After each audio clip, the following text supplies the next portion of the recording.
everyone to our budget meeting here. We appreciate everyone being here. Turn on the mics, thank you. Yeah, I just turned it on. All right, Mr. Erickson will be here, he's running late, so we are going to, I guess we're turning the time over to Wes, right? All right, Wes, you're on. Take it away. So thank you, council. Thank you, department heads, for being here at this meeting. So I've talked a little bit about the budget process, and typically what I would do at this point is kind of go through a summary of funds if I felt confident enough that we've got a tentative budget. But we're still in the process of, I anticipate the executive will release his budget here in the next week or two. I'm hoping within the next week. He is out of the office a little bit this week, and so I've been trying to connect with him. I do think at a future date we need to go through the capital improvement program and go, in more detail on those different capital requests that departments are making. So my intent today was to focus on kind of walk through where we have gotten to this point in the last couple of years of, where are we at as far as financially, how much funds we're using, and to kind of walk you through that process so you can see it. And then at this point, we haven't included the manpower requests or the capital requests unless they were previously approved. And so, it's your opportunity to ask questions of the department heads on specific manpower requests, and to, get some information from them and become maybe more informed on, their department specifically and their requests. So again, I've talked about priorities and setting the budget. Again, the economy, we don't necessarily know what's going to happen in the next year with the economy. That could impact operations as well, impact our revenues, and Utah has for the most part been, had a very strong economy. We've had a kind of a proven record of economic consistency, even here in Logan area. And you can kind of see what's projected as far as the Chem Gardner estimate for population. So the needs that we'll have in our community over time. So You go back to Is that. the population going down? What was the red line? So the red line is kind of the percentage. So it's the percentage of growth. Okay. Okay. And so they're saying, which I don't necessarily know if that, who knows if that'll actually be accurate. They're saying we're going to tend to have lower amounts of growth in the future. But Bryson, can you turn off those lights and turn on the ones on the outside? That's such a glare, it's hard to see. Oh, there you go. I don't know, is that too dark? Because there's lights, you can probably do the outside lights, the can lights. There we go. so as far as the budget, this is kind of summarized, and I just want you to recall about a year ago,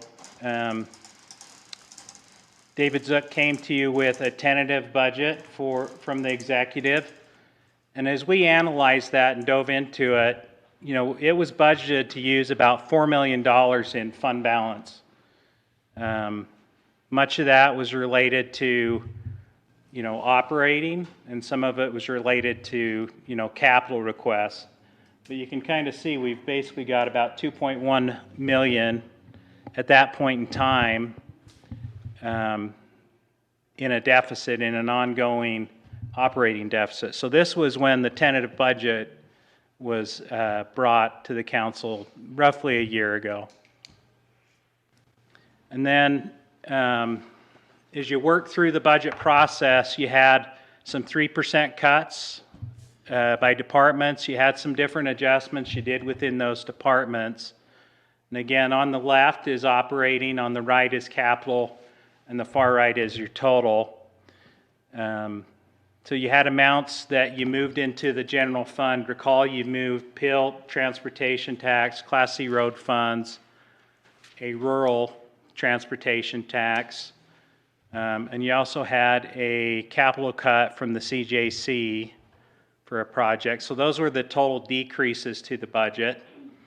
And then you had some different increases. You adopted some recommendations from the compensation committee, and you moved road and vegetation into your general fund. So if you can look at the bottom right corner, you've got a figure of $6,418,300. If you refer back to your budget document that was adopted in December, you'll notice that the general fund is using that amount of funds or surplus to balance your budget. And at that point in time, you had around 3.3 million in capital requests that you were funding with that. So one-time requests, along with 3.1 million in an ongoing operating deficit. So you creeped up about $1 million. And then in the 2024 budget amendments that have occurred throughout the year, and we've had quite a bit of discussion about, trying to avoid adding manpower during mid-year, but to move it so it can be evaluated with all your other requests, all your other operating requests and capital requests. So you can see that we have 3 different amendments: February 13th, March 26th, June 25th. And so we've got some decreases and some increases to the budget. What you'll notice is we've added, we bumped that number from 3.1 now up to 3.5, and we also have 432,000 in operating costs, so not necessarily manpower, but again, you're now at about 3.9 in an ongoing deficit, and your total budget or use of surplus was budgeted to 7.4. We know that actual results can differ from the budget, right? There's many requests that are made, either capital or operating, that don't necessarily come to fruition, or some of the larger departments have large amount of personnel costs that they're not always having those positions full. But, this gives you an idea. You're basically at 7.4 in use of fund surplus. So some of the difference in the 2025 budget that you'll notice is we now have to kind of annualize some of those revenues and manpower, including, the requests that were just made for manpower. They come at a full year cost. And then a rural transportation grant. We use that to, again, balance the budget. And so we're pushing our ongoing operating deficit. If it's just annualized looking out 12 months, we're now pushing it to about 5.4 million. So Wes, excuse me, can you go back a screen? Yeah. So that annualized revenue and manpower, and then that rural transportation grant is revenue? So the rural transportation grant was a one-time grant that the state provided, and it was just for the 1 year. The annual revenue and manpower, that's the net difference. If you looked at all the manpower increases that we did and all the revenue increases that were net of it, and we had a lot of different positions that we filled. The difference there was again an ongoing cost about 671,000 net. I guess I'm confused. Yeah. Rural transportation grant, why is that then? Does that add to our use of the surplus?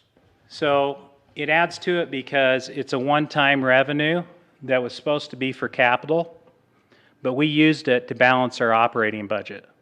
So instead of using it for a one-time capital project, we used it to balance the operating budget, and it was only that one payment that we received just this last January. We won't receive that in future years. So you're just pointing out that that was a benefit that we had once, but we'll no longer have it, so it's Correct. just gonna hurt that much, Yeah. 2025. So we would have had to, if you go back, we would have really had to use like 3.1 million or 3.4 million basically of ongoing operating to balance the budget. And again, as it moved up, you know, it's one-time money, so it really needs to be used for one-time capital projects, not to balance the operating budget. So are you saying that the 5.4 million is what we project to use out of the general fund for at the end of 2024, when we finish this year's budget? So right now, we've budgeted 7.4. But what I'm saying is, moving forward into 25, we're basically at that $5.4 million level because we didn't factor in, you know, these mid-year requests for a full year of time. Okay. And we're also not factoring in, you know, we factored in that rural transportation grant. So those earlier numbers were really $1,235,000 higher. Yeah. Does that make sense? Yes, thank you. Any questions on that? And here's, again, those different requests. You did have some cuts in February to manpower, but you've added different positions, and we've also had offsetting revenues. So the figure I showed you back here of that 671 was the net difference, net increase in use of surplus. So, again, with all these different requests that are being made, you know, we're looking for input from the council as far as additional manpower costs. You know, of that amount that I'm giving you, that 5.4, I'm not factoring in, there's still quite a few manpower requests that are being made. Basically 1.3 million in salaries and benefits. And I know some of those positions we can definitely cut. You know, I've even had department heads say, we don't necessarily need this position right now, but at a future date, if work picks up, we will need it. Like our building inspector, or, you know, we've got other positions like potentially maybe a chief deputy recorder. We're not necessarily hiring for those positions because we want to keep the cost of personnel down, but at a future date, there may become a need to hire those. Wes, are some of those positions already filled, though? So I've gone Those through, manpower requests? I've gone through on the different requests, and I've looked at what's filled, and I think for the most part, I've sorted through that. I've got maybe one or two questions that I'm still working through, but for the most part, we've sorted through those requests, and if they were requested in '24, then they're included in the budget. Are we going to get a list of the manpower requests? Yes. Okay. So these are the requests that have basically been included in the budget already. Basically, if they've come in a budget, in a presentation for a budget amendment prior to September's, they're included. David Zook wanted to have any manpower that had been requested and approved to be included in the budget. And so we do have additional positions beyond that, and I can go through a list of those with you. What is school SECCH? School security chief. Okay. So that was added back in March, I believe. And then there are SROs that were added. We've got a fleet coordinator that was presented and approved. And on many of these different manpower requests, yes, we can cut some of them, but I think we need to consider approving some of the others too. You know, there's different ones that have come up, and my concern that I have, we have enough ARPA projects in the pipeline that I think a lot of the capital, we could hold off on quite a bit of the capital as well as the manpower. But I just want to make sure we've got enough manpower to address those ARPA projects, because what I don't want to do is give money back to the federal government because we couldn't get it spent timely. So again, so when it comes to personnel, we've got about 1.354 million in additional manpower requests. We've got market and merit increases of about 2.24 million. That includes FICA, retirement, everything that would go into that. Insurance increase of 14% anticipated currently at a cost of about $730,000.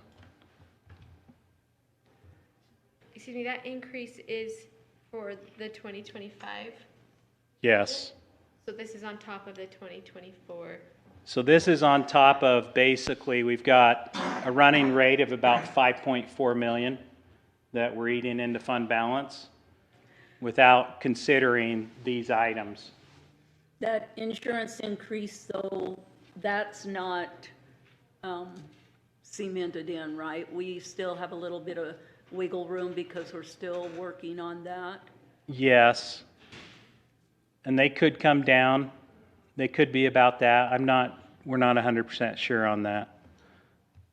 I don't know if, Amy, do you want to provide any update on that? Three good bids that have come in that will keep us below the 14% estimated cost. So we'll be having a meeting as a compensation committee to discuss that and see what's going to be best for the county and then make that recommendation. Amy, are those all self-insured quotes? We decided not to go self-insured because self-insured actually came in quite a bit higher. Oh, okay. So this will be fully insured. Okay. Thank you. So that's kind of the personnel-related costs. And here I've got, as you had talked about, which positions have been filled. As I've gone through with the departments, all these ones in green that I've highlighted, they were requested previously and approved. The ones in orange are a little bit of a question in my mind, whether they were approved previously or not. And then the ones in white are ones that we need to consider. Do we have this in the packet? I don't. I can't read that very well. I don't, but I'll pull it up afterward in an Okay. Excel document and we can look at it closer. All right, thank you. And then, which capital request should staff plan on funding? We've got, you know, this kind of shows a photo of all the capital requests. You do have a copy of that document, basically 10.5 million in capital requests. Some of them come out of other funds other than the general fund. So it's not just a 100% general fund impact, but and then again, ARPA capital projects and budgets aren't currently included, but will be substantial. So we need to make sure we've got the manpower to address those. But some of these are listed, but they aren't actually funds that we need to include in our budget, right? They're COG. So we do have one project, I believe that's a COG project, that's about 2 million of it. Is it the 1.1? 1.9 something. I think it's 1.1. The Richmond? COG 1100 North Richmond.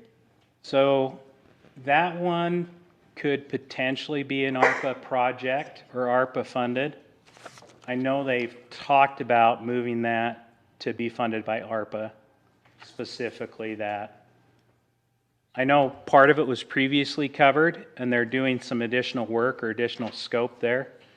And so my understanding was they were looking at the additional costs and if we could get that approved for ARPA funding as well.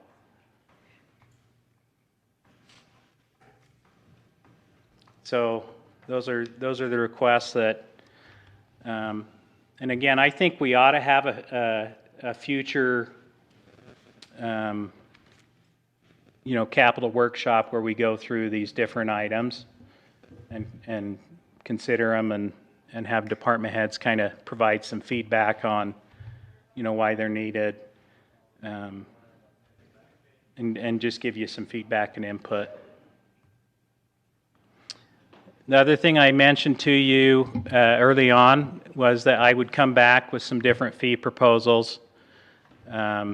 Stephen is going to amend some of his fees. There are some different options to consider. I don't know if Stephen Nelson is actually sick. Yeah. He reached out to me. He's sick. So he has a couple different options. So I think we ought to maybe have him present to council in a future meeting and just have you select which option you'd like him to do as far as the fees. It's not going to necessarily have a significant sway on the budget overall based on kind of the proposals he was looking at. The other item that we can consider is property tax and transportation sales tax. Should staff consider presenting to council a property tax increase proposal for the 17th? I've included, I believe you have a copy of a draft that Diane has given me of what a 10% would do. I promised you I'd give you a 10% for simplicity so you could look at it and evaluate what kind of revenue that would generate. The other thing that we can consider is should staff have a sales tax increase in the transportation tax, it generate approximately $600,000 that can be used specifically with the recent law changes towards public safety. And that's kind of a summary of what I wanted to give you the overview. Wes, really quick, on that transportation tax, am I correct in understanding that that could be done by the council without board approval? That's my understanding. It can be done by resolution. Just wanted to clarify. And that's the .03. Yes, you can go up to, that's correct, up like 5 mils or whatever. I believe right now the county does not have that tax implemented at all. Or is it, they currently have 2.5? I've had Alma dive into that to determine if it's the transportation tax specifically. I know Bryson had given me a slide, but I don't know if it's the particular transportation tax that we have. The $600,000 is calculated based on the increase from 0.25 to 0.30. Is that the one that stays with the county and not going out? Okay. It's 100% with the county. It has to be used, or it can be used for transportation, public safety, and there's a few other. It's pretty broad though. Just transportation and public safety. Do we have an idea of what that would generate? 600,000. Oh, thank you. Sorry, I was reading.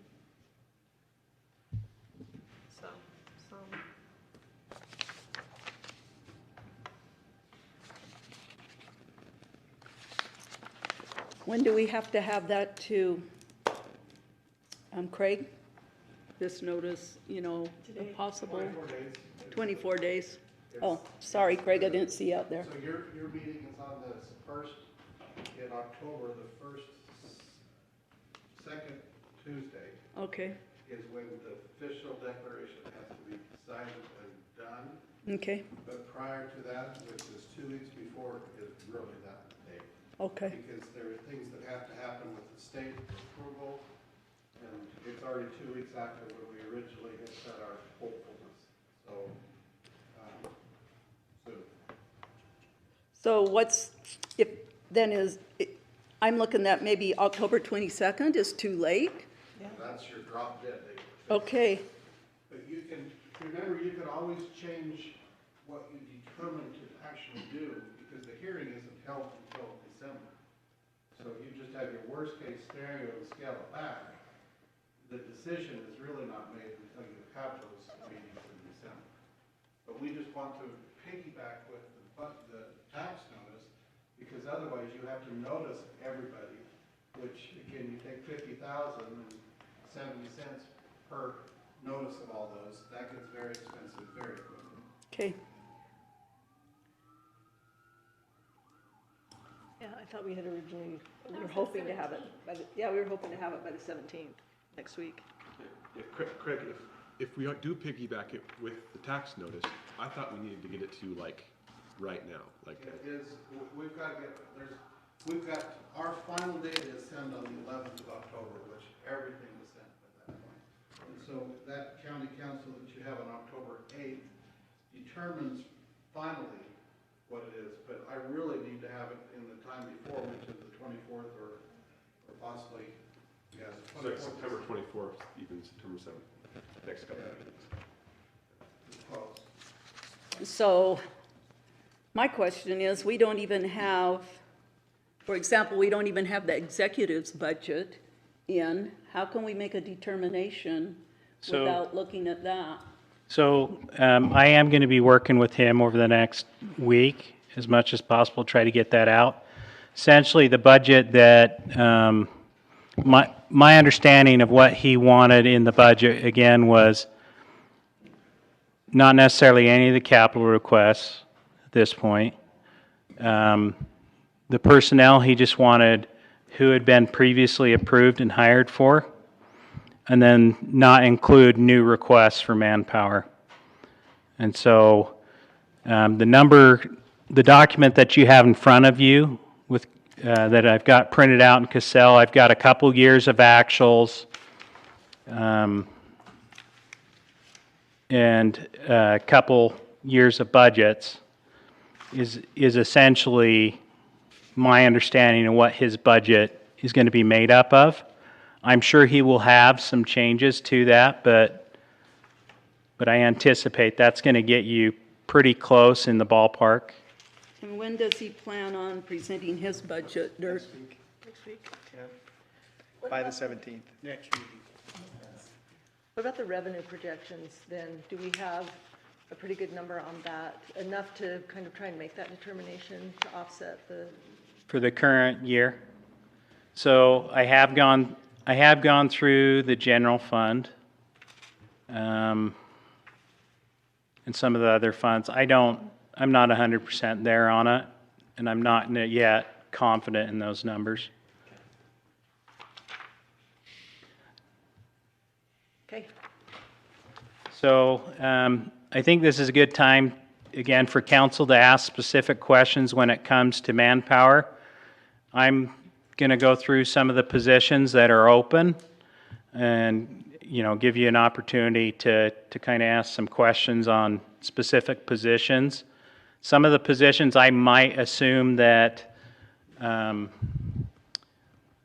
they are based on my understanding with departments, and correct me if I'm wrong, but that they don't necessarily need to fill the positions this year. I'll go through those specifically. And if you have anything to add, department heads, I'd say go ahead and speak up. Dirk, did you have a comment? Well, just that we don't know what positions the county executive is going to propose in his budget. This is the list, though, of those that have been presented to us, and that they would have included in their, what's that called? The statement of estimated expenditures and revenue. The one thing that I wanted to add before we went on, if that's okay, Wes, Yep. it's not a lengthy discussion, but just to say, when I wrote down options as Wes just kind of presented them to them, what options does the council have? I wrote down, the council gets to make final decisions about manpower, capital, fees, property taxes, transportation, sales tax. The one thing he didn't mention that I've been kind of thinking about was the long discussion we had last year with Phil about fund balance. Where is our fund balance? How much, what's the healthy amount to use? What's beyond a healthy amount? Where does the council want to put that amount? So that'll be a big part of your decision too, I think, as far as, well, what is our fund balance and how much is quote unquote healthy to keep versus use? So that'll be an important discussion for the council to have as well. And I don't know, we'll probably work something out this week between Wes and the executive to figure out what we might want to put in the executive's budget. But all very important and big decisions to make, but a lot of moving targets, it feels like, as far as with fire being in or out this year and that all of those sorts of discussions. And I kind of anticipate in your operating budgets that you ought to maintain at least a 35% reserve of revenues. When it comes to, monies beyond that, I would say, putting those in your capital project funds for future capital uses. And again, you can determine which capital uses are appropriate to go ahead and fund. But, I would like to move, again, in the December budget opening, money from the general fund into the capital projects fund. That doesn't mean that we don't need to be careful in what we spend there and be watchful, but that way our operating, our general fund, we can look at it and say, our revenues and expenditures approximately the same, and are we maintaining that 35% fund balance? We ought to have a reserve policy and kind of talk through that. So I'll present a reserve policy at a future date. But I'm initially saying that I think it ought to be probably 35%, and then we ought to keep a healthy fund balance in our capital funds as well. So when it comes to manpower, and sorry for the format this is presented in, I had hoped to get you a little cleaner document, but I'm still working with staff on that. But when it comes to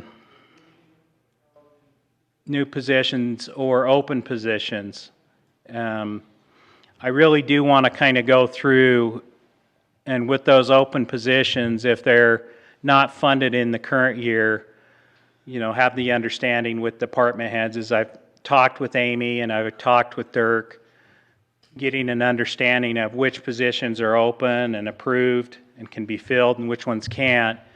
I've kind of sorted through that in my mind, but moving forward, it would be good that if it's not funded in the current year, that you, as department heads, would need to put forward a formal request for next year.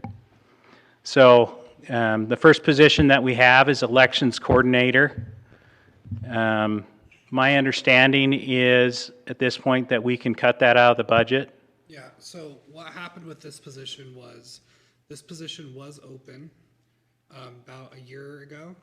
So, but instead of filling that position, there was a position that was requested.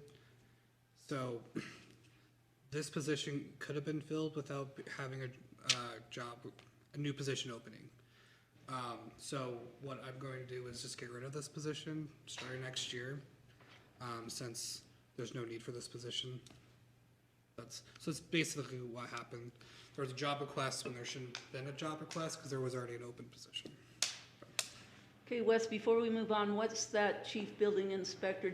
Were you saying all those were? So the ones up above, those are existing positions already. Okay. Those, And they've been filled? yes, in prior years. Okay. So we can ignore from about 542 up. Those are existing employees. Okay. The next positions, some of our departments haven't filled these positions, even though if something changes in the economy, they may very well need to fill the position. chief deputy recorder. In the past, we've had a chief deputy recorder. Tanil has held off including that or filling that position, but could have a need at a future date.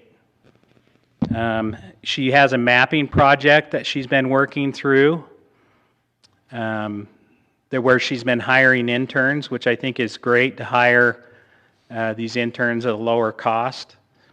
That's a position that we should, consider funding, in my mind. That 9005 should be probably funded. Can I ask a question? Yeah. And maybe Tennille could answer this too, because that's specific to you, but it's all over. Would it be better if we have a position that we don't think we're gonna need, rather than including it in the budget? To make it cleaner, could we take that out, knowing that if you need someone later, then they'll come with a request that would come to that could be discussed and would have to obviously come from the general fund, but I don't know, I don't have the experience. I don't know whether, Well, and to me, that makes more sense. part of that, in my mind, I think it would be better just to include in the budget. And the reason why is I want to get away from mid-year requests, again, that are done in a vacuum and aren't necessarily, we're not looking at the overall revenue for the whole year and really gauging what we can afford, and looking at health insurance increases. We really only look at that once a year. There's these different things that we look at. I would rather budget some use of fund surplus, knowing that, to give Tennille the option when she sees fit that, hey, I need to fill this position, the workload and the work demands there, I can go up to Amy and request it. At the same time, if it's an open position that's been open for multiple years, it shouldn't be in the budget. Tennille, what do you see your need as for that in 2025? I could see that we could fill it. And the reason that I haven't filled it is because, obviously we had the big boom, right? And we had all the recordings, and we're at a pretty even pace right now, but that could change. If we get the interest rates drop again and we get a whole bunch of reconveyances done. Right now, my mapping manager is kind of filling that chief deputy position as well with that, but, I could really use him probably full-time on just the mapping project if those numbers increase, and that could happen, I don't know when that could happen, right? It could happen next month, it could happen the first of the year, but I don't want to be in a position where I need it and it takes me a month or two to get it, because then the office is going to get behind. Does that make sense? So I just haven't, I could have filled it, I didn't, I chose not to based on the fact that I didn't want to have, too many people in the office, that we weren't fully getting the benefit that we needed with what was being reported. We have plenty of projects to do, but I also don't have a ton of space either in my office. Right now, I'm housing my interns as well, which is taking up some of my space, and so I just haven't filled it, but that could change next month. I could change, in January, March, I just don't know, but I hate to not be able to have it when I need it and get my line.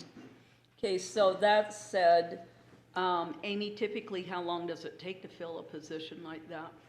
About 8 weeks. 8 weeks. From the time we post it until we've interviewed, then someone gives their notice, and then they're able to start. Okay, thank you. And some of the difficulty too is if it's not approved in the budget, then I've really got to take it to you guys to get it in the budget before they can even get going. Right.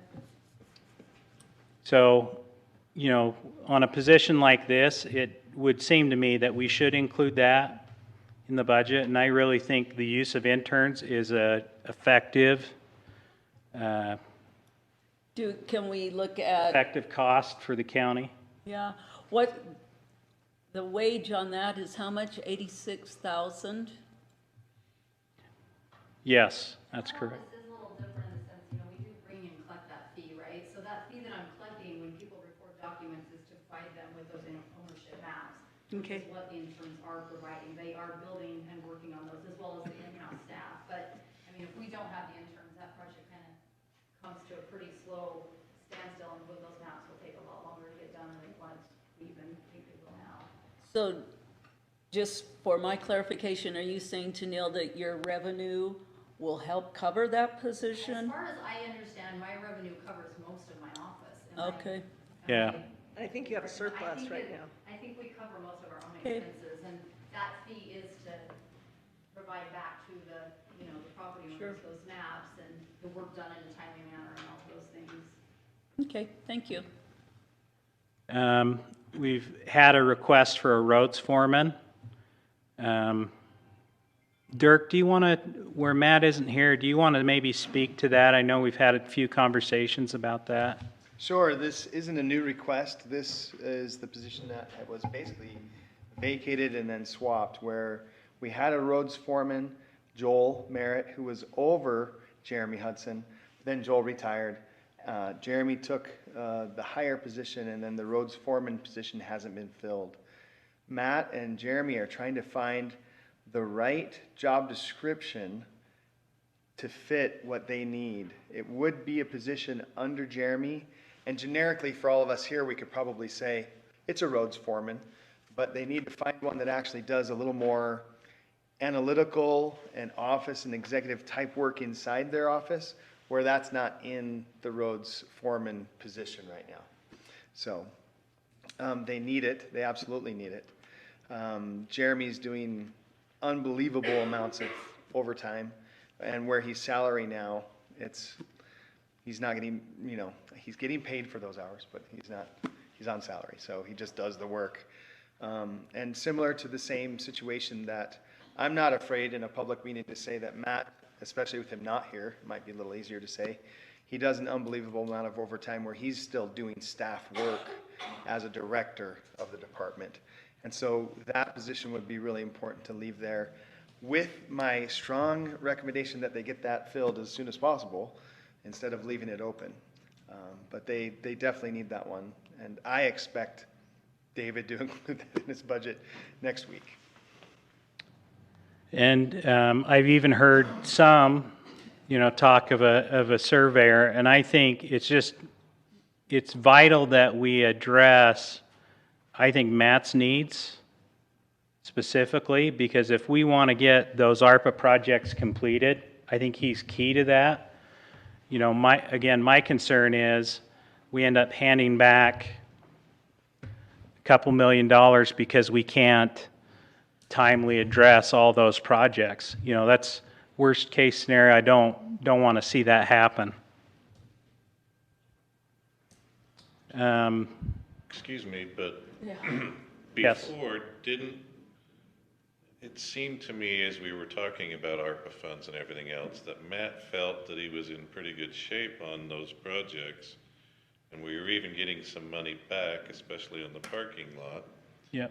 And that he had placed to put unused ARPA funds because he had already spent it, and we were just going to cover it. So I don't see the 2 million not being used, even if we don't hire somebody, from what I've heard before. I have that concern personally, just because I see, the ARPA figures that Alma's pushing out. So understand that monies that aren't contracted by December. I understand, but he pretty much told us we had contracts in and we were headed there, and that they had covered some flooding stuff from before, and that any ARPA money that we had that wasn't going to be used, he would be able to push it in, but I did not recall any $2 million in there. He said he could use all of it. Well, and we've got a majority of them contracted, but if those projects come in under cost, and it's past that December date, which at this point I think most of those projects it's likely will be past December. My concern again, if it's comes in under budget below those dollars, I don't think we can legally recommit those to something else is my concern. So that's kind of where my concern is coming from specifically, is just I wish we were further along in the ARPA projects than we are. And I wished we had, I just have some significant concerns about getting those monies spent. Are those projects not yet moving forward, or, as you mentioned, maybe not going to be done by end of the year based on contracted engineering needing to be done? Other I think we'll things outside our regular bandwidth to handle, we're depending on somebody else's backlog? So I know Matt is going to have many of those projects funded, the engineering portion funded to cost those out, just based on conversations I've had with him. Just not ready to construct. Yeah, I mean, they won't be constructed, many of them, until we're kind of past that date of being able to commit them. We can't commit them elsewhere. So that's, you know, if his numbers aren't right on accurate when it comes to the cost of those projects, and they are overestimated, those dollar amounts, I don't know that we can get them recommitted legally. So that's the main concern I have. Clarification then, Wes. Okay, if they're committed, but we don't use them by the end of the year, do we have to send that money back that's been committed? Or can we, where it's committed, but we have an out date, you know, for those funds? Explain to me again how that works. So we can contract them and have them committed by the end of the year. But my understanding is we basically have 2 years to spend them. Right. And then, again, if they come in under budget and his estimate's off base, I don't think we can get them recontracted. At that point, we lose them. Could we, I'm just thinking. But I don't know that we could have done anything other than have the work done now. You know, have had it done prior. I just have a question, and I don't know if this is something that could be done, but those projects that we know are not going to be completed by the end of the year, let's say we do a change in the allocation before the end of December and cut them all back by 10% and allocate that money to the flooding that Matt's already paid for, then if some of those projects come in under budget, we don't lose that ARPA money, and we can use the money that's already been spent in the general fund to make up the difference as they get completed. Does that make sense to anybody? And Yeah, I understand, I think, what you're saying. allocate that before the end of December, and it'd be better to me to cut back that 10% and then make up the difference out of the general fund later, Yeah. because then we wouldn't lose any ARPA funds.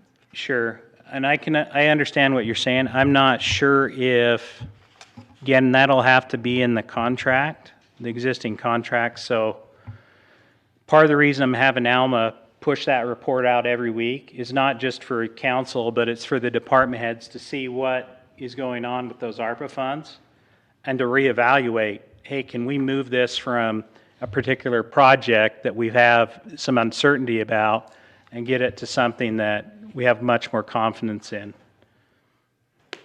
Yeah, because we wouldn't have to change the contracts, we just change how they're paid for. Part of it ARPA, part of it, Part of it, general fund monies. yeah. Just a thought, I'd love to talk to Alma about that. And Oh, there he is. yeah, We were just talking about you, Alma. Alma came at a perfect time, and maybe, did you want to comment on that? I was listening.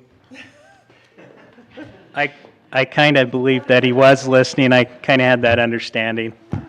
The part about the flooding, there was a question about that. That was the last thing that I heard. That was going to be an option, but the state has reimbursed us for that. For all the flooding. For all the flooding. So that one's off of the table. But I've been working with Matt very closely on getting these committed, but like you mentioned, if you put it in and it comes under budget, that could be a concern. But I am looking to see if there is some flexibility in that, and I will let you know on that. If I think we can move it around into other projects that are similar, and so I'm just trying to get some clarification on all of that. But as far as the flooding, you asked about that, that one's off the table because the state reimbursed us for that money. His ARPA money, he's got the contracts out, he's committed it, right? So the fact of 2 million or something coming in gets less and less likely to me, because if he's already issued those contracts out. Right. He does have up to $16 million in projects. It's just a matter of getting them into projects, but if they come under budget, that's the concern that we have. But I'll get a definite answer very soon. Of the ones he's done, the only one that's come under budget has been the parking project, has it not? Correct. So Did you hear my question, Alma, that I asked about that? I don't think so. Ask it again. I think that would be good for him to. The last thing I heard was the flooding. That was my thought. Okay. If we have things that are, they're obligated by the end of December, but they're not finished yet, so we're not sure if they're gonna come in under budget, could we do a reallocation before the end of December and cut back all those contracts by 10% of ARPA money, making up the difference in general fund money? So that way then, if they do come in under budget, we don't lose any of that ARPA money. If they don't, we just make up the difference in the general fund that's already been allocated to something else. Anyway, like to me, it would be, that's kind of the thought that I had, but I don't know if that's, I was thinking we could put it towards that flood money, but we can't do that, so. Yeah, the flood money's off. That would have been, but. My initial comment or thought would be, if we're doing local matching, I would assume that we would have to, based on the contract, use some local dollars and, at the same percentage. So if it comes in under budget, I don't know that we can move money between projects. I think if they're similar projects, we can move it. But there's a few caveats that it has to be, and I need to clarify those. And I'll get an answer real soon on that. Yeah, I was just trying to think of a way that we could hedge that bet a little bit and make sure we don't lose some of the ARPA money in the Yeah. end. And I think, again, we're doing everything we can to, again, try to get it out in front of the department heads and you. So we're just doing what's best for the county as much as possible when it comes to those funds. The sheriff has hired this backgrounds position. I think it's currently open again, but I think that probably ought to be included in his budget. There's an open attorney position, and there's also a request for an attorney one position. So the attorney one position, they had talked about, Taylor had mentioned taking a law clerk now that he's become an attorney and hiring him on based on their experience, good experience with this particular law clerk. So that's an item that, again, council, you can consider. I do think there is a need there's going to be a need where the county is going to start taking over the justice courts from the cities. There is going to be, I think, a need potentially there for that position. But at this point, that's not included in the budget. Seasonal employees, interns in Department 4136. That one's slipping my mind for right now. Who's Department 4136? It's IT. Do you want to talk to that, Bart? Maybe just mention what you're requesting. In the past, we brought interns in for fair and wiring projects and various things. Last year, we were asked to cut. That was one of our cuts, so this is a reinstatement of that position. It's not a new position. It was just posed that way. It's an intern that we use for temporary. It's usually fair and rodeo, but the sheriff's office has a lot of needs. They use the intern for the IT needs. Because that staff is 3 people running half the employees of the company. They often need some combination of some USU students.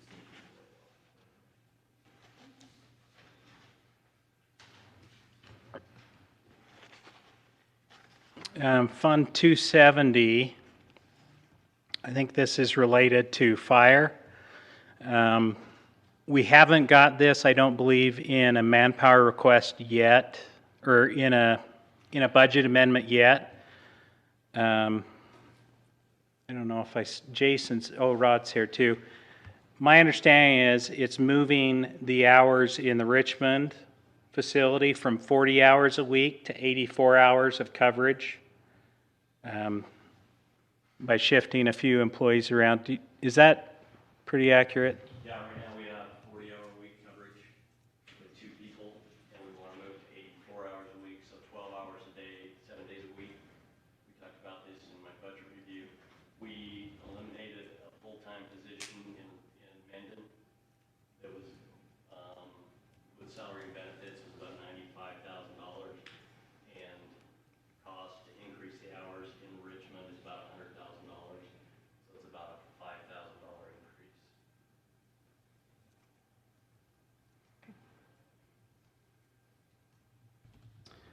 We've got some additional seasonal hours related to 4415.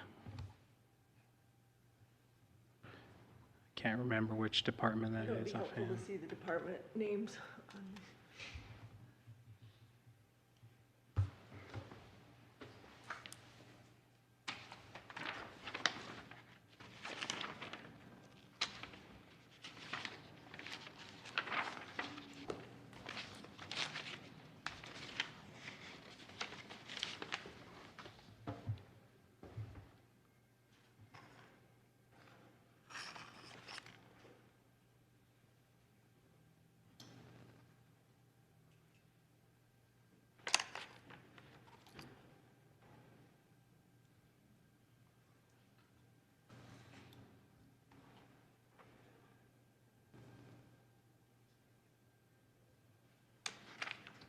So 4415.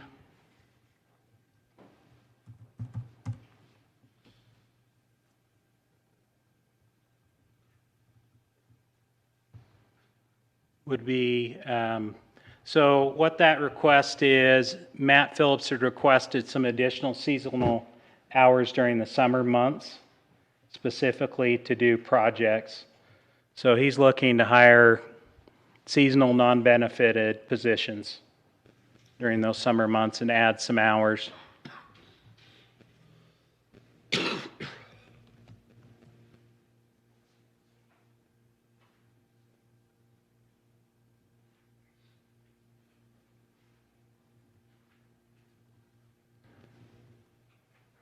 The senior center has a request for a position. I don't yet have the salary or wages on this one. It was purely, a guess at this point. But So is and that that's 2 positions or 1? it's one position split between the 2 different departments at the senior center. Okay.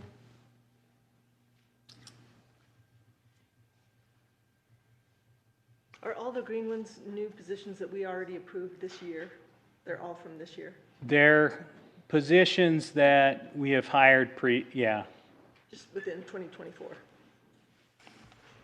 I don't know if every single one is, but I believe so, yes. I believe these are all 24 requests. And do we know if they're currently all filled or not? My understanding is the ones that are highlighted in green are filled positions. Thank you. And then the last item is, again, building inspector 1. I think this position, I don't necessarily want to speak for Stephen because he's not here. But again, he's held off filling this position because there hasn't been a demand for it. So I think if he has a need a year from now, maybe request it through the budget process again. So those are the manpower positions. Did you say the fleet coordinator is filled? It's filled. Well, it's been being interviewed for, is my understanding. It's filled. We have a start date in a few weeks.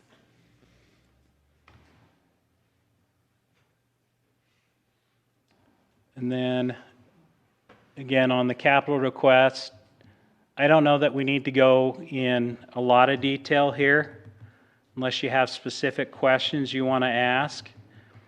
I do think many of these projects, I've summarized them here, and in talking with the department heads, some of these projects can be pushed off to future years.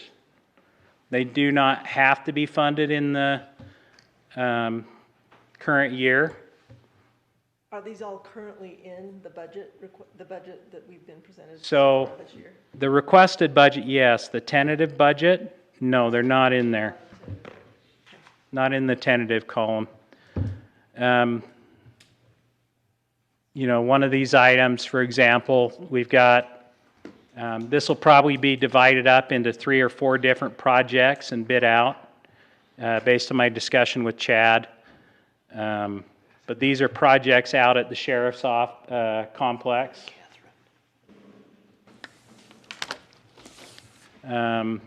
They have a roof on the search and rescue emergency services roof and insulation. My understanding is that one can be pushed out as well. The jail housing roof replacement, again, I think it could be pushed out. I think that's one that we should probably consider funding this year. You want to speak to that, maybe Chad, and give a little history? I know some of these projects, as I mentioned to the council, we can move them out into future years, but I think specifically your items on the 3rd floor and also the jail housing roof replacement, you've been able to get a bid, I believe.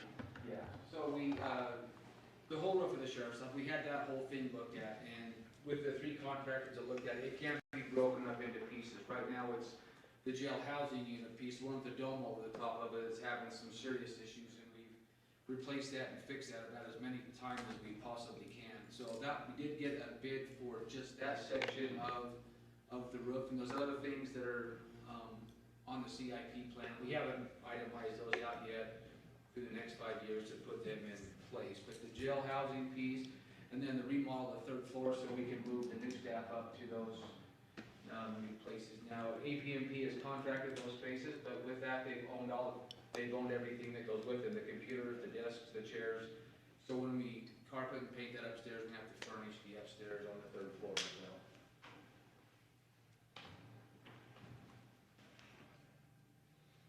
Wes, there's a line about, just a little ways down that says VAR truck, $300,000. What does that mean, that one? So that, yeah, that's a vac truck. Sorry. So,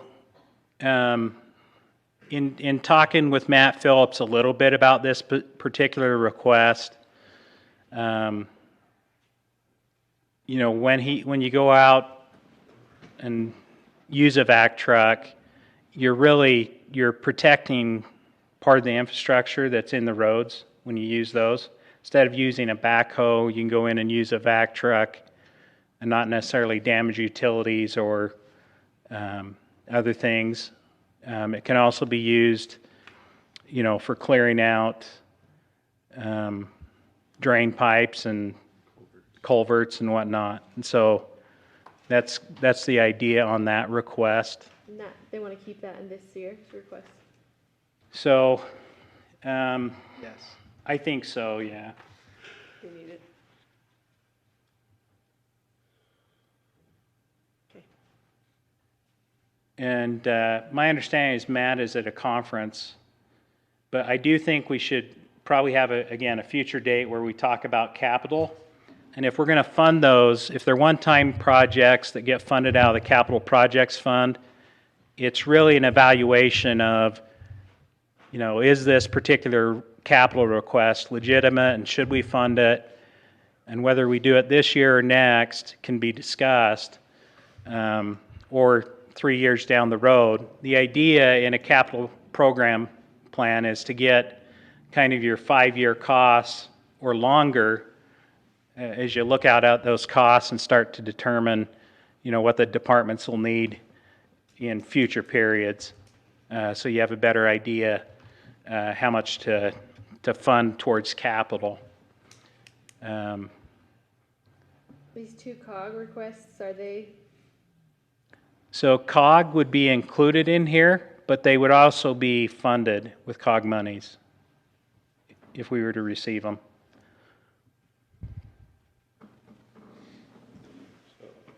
So my understanding of the two COG projects, Those would be listed in the budget too then. yeah.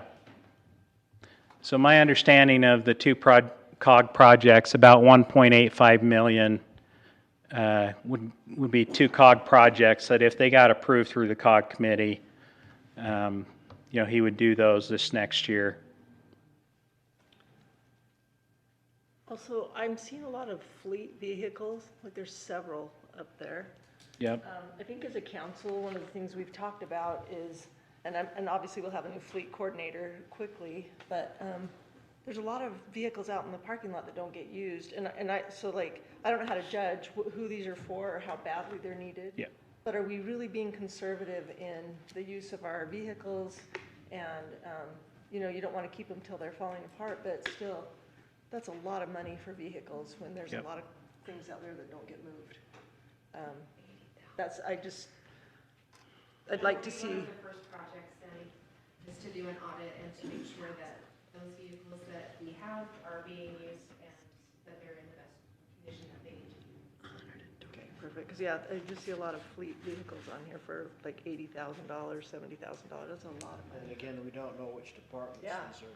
Yeah, like if it's a fire truck, it's absolutely. Yeah. Well, and some of that too, if the vehicle's not being used, it's probably best that we either put it and allocate it to another department, get rid of it is another option if it's not going to be used. But again, my understanding, we ought to come back and review a lot of these at a future date. I know that doesn't necessarily give you a lot of feedback. I just think we'd like to be really conservative when it comes to vehicles. Get what we need, but let's. Did you ask the departments to rank them like we talked about? So,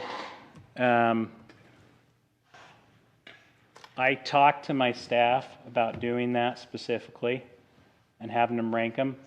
I don't believe that's happened.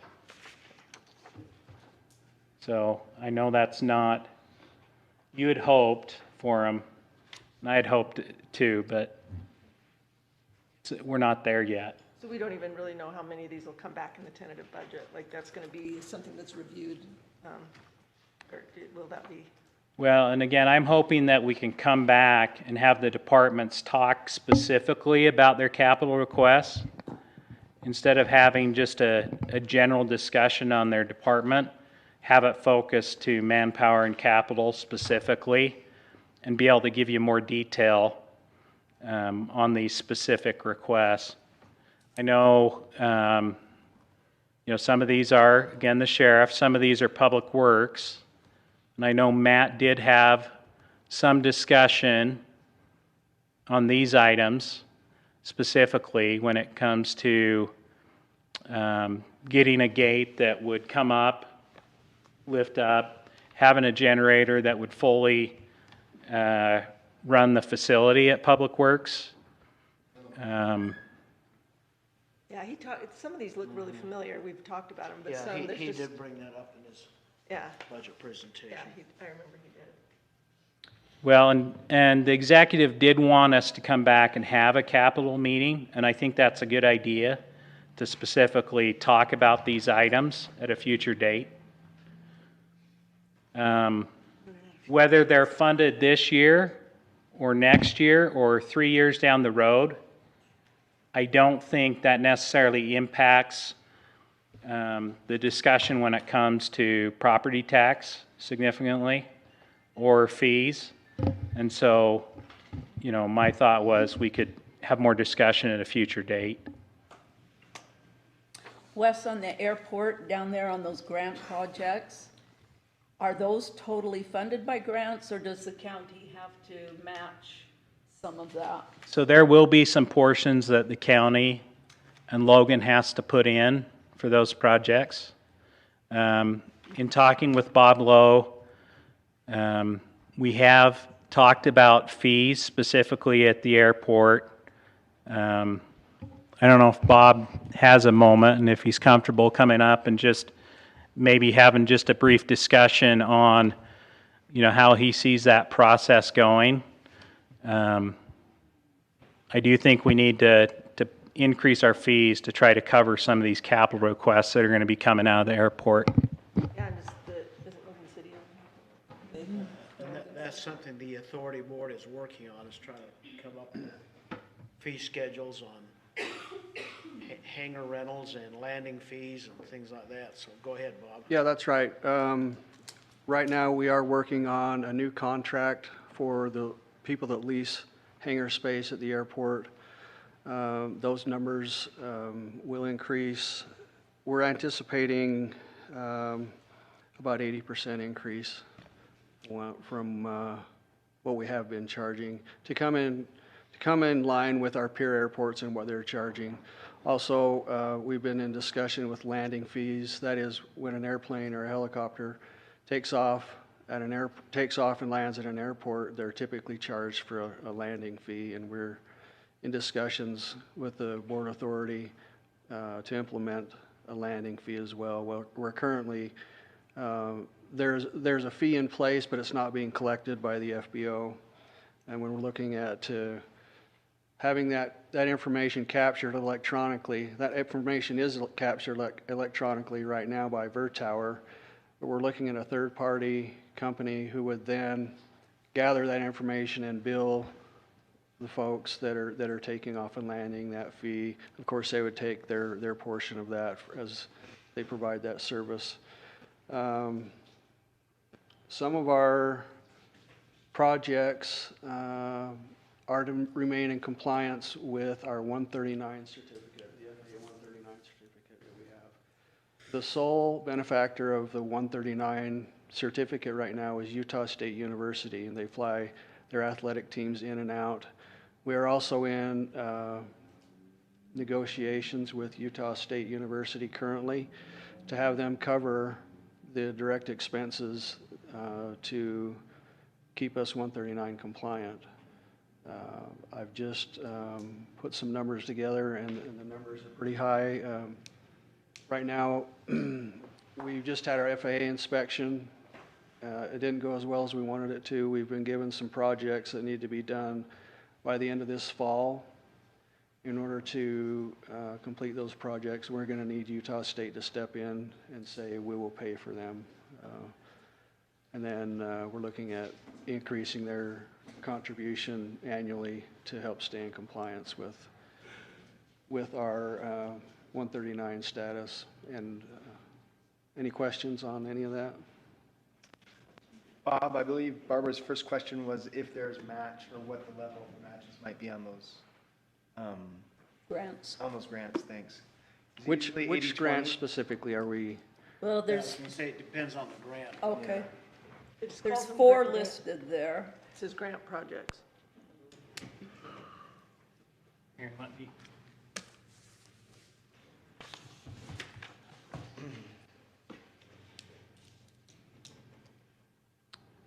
So They're at the very bottom, aren't they?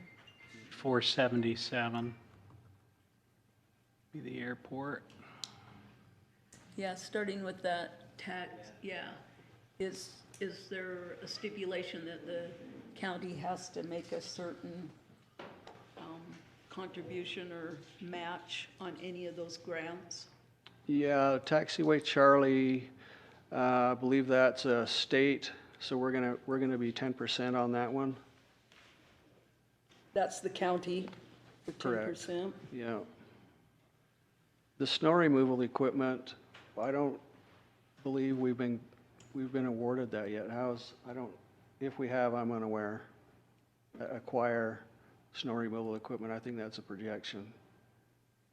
But you would acquire that in 25. Right, and that would be a 5% for local contribution. We're looking to go through the FAA and UDOT, and then our contribution would be 5% for the acquire snow removal equipment.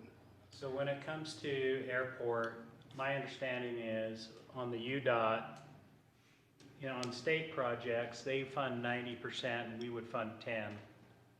And then the other projects, it's generally 90% Fed, 5% state, and then we would fund 5%. And so when you look at that taxiway Indian construction, that would be a 5% contribution locally here. So back to Barbara's point, when you guys say "we," are you talking county and Logan, or? Yes. Yeah. The fund. And I think the fund is, again, in probably a good enough position that, you know, based on my understanding, that we really, I don't know that we'll have to do anything in addition to what we're already doing. If we can get our fees increased. I know there's more projects down the road that I'm more concerned about having the funding for. But as far as this year, again, those are pretty much covered by grants for the most part. And we do have enough fund balance to address the current year requests for the airport. For clarification, when you say 5%, is that 5% from the county and 5% from the city? Or is it 5% between the 5% both of total. us? Between both. Between both, Yes, okay, ma'am. thank you. And if the fund has the monies, then it wouldn't be any additional contribution. So I don't believe Logan or the county needs to put anything more than the 100,000, especially if we can start to address our fees. Again, beyond this year, I'm a lot less certain about what will need to happen there. Okay. Carl? Yes. Back to that audit, is there a push as to when or if there's going to be a separation so that only one entity controls that airport? Where do we stand on that? We've talked about that a little bit. Right now, I think the general feeling is it's worked for many years, and there's probably not a need to have to Divvy it up? combine it into one entity.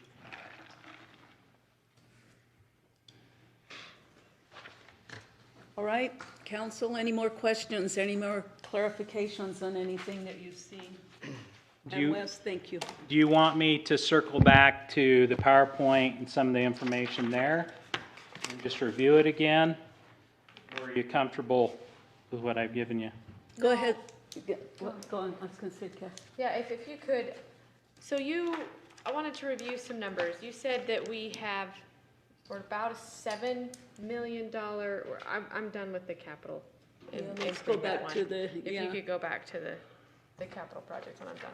If you could go back to so you said, based on the 2024 budget, going off of the additions that we've added, and then going to the compensation and the insurance and the other benefits that we've added, it was a $7 million use of fund balance, and then an additional $2 million?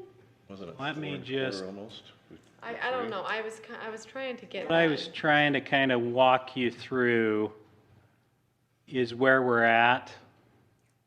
So, with the current year budget, the 24 tentative budget, when it was presented by David, approximately, a year ago, we generally had about 2.1 million approximately in use of fund balance for ongoing operations, and about 2 million in capital. That was generally tied back to fire and ambulance for that particular year. Okay.